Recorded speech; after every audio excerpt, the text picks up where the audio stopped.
Саламатсыздарбы? Сиздер өз ишмердүүлүгүңүздөрдө өмүр баян жазып көргөнсүздөр. Аны кантип жаздыңыздар эле? Өмүр баянды качан жазабыз? Жумушка киргенде, мекемеге кат жазганда, конкурска катышканда, түшүнүк катка тиркеме үчүн.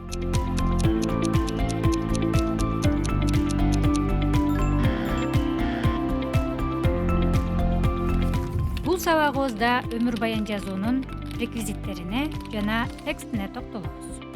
Өмүр баян бул адамдын жеке жана кызматтык жолун чагылдырган, эркин баяндалып жазылган документ.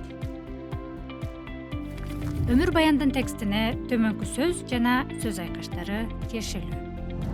Көрөлгөм же туулгам, аяктадым же бүтүрдүм, кабыл алындым же кирдим, окудум, иштедим, дайындалдым, которулдум, сыйландым, татыктуу болдум, ээ болдум. Өмүр баяндын түзүлүшү, документтин аталышы, текст,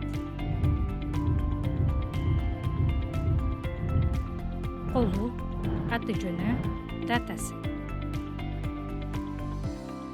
Өмүр баянды жазууда кандай талаптар коюлат? Өмүр баян жаран тарабынан өз колу менен жазылат. Аталган маалыматтар биринчи жак аркылуу баяндалат.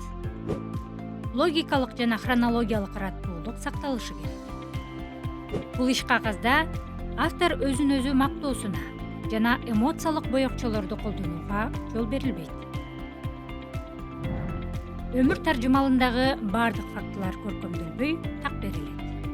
Өмүр баян расмий иш кагазы болгондуктан, автордун өмүрүндөгү бардык маалыматтар так, чындыкка дал келиши керек.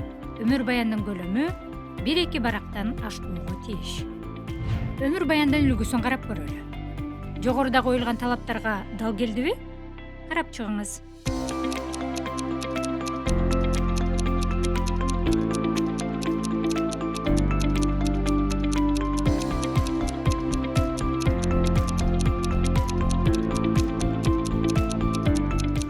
Туура байкадыңыз.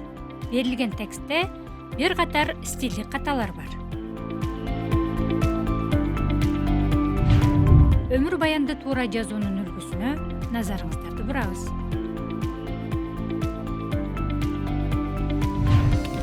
Демек, өмүр баян эркин жазыла турган иш кагазы болсо да, аны расмий иштиктүү стилдин негизинде гана жазуубуз керек экендигин көрө алдыңыздар.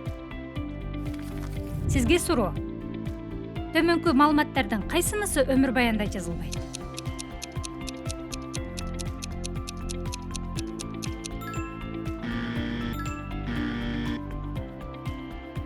Өмүр баянды бул мисалдарга таянуу менен жазат деген ишеничтебиз.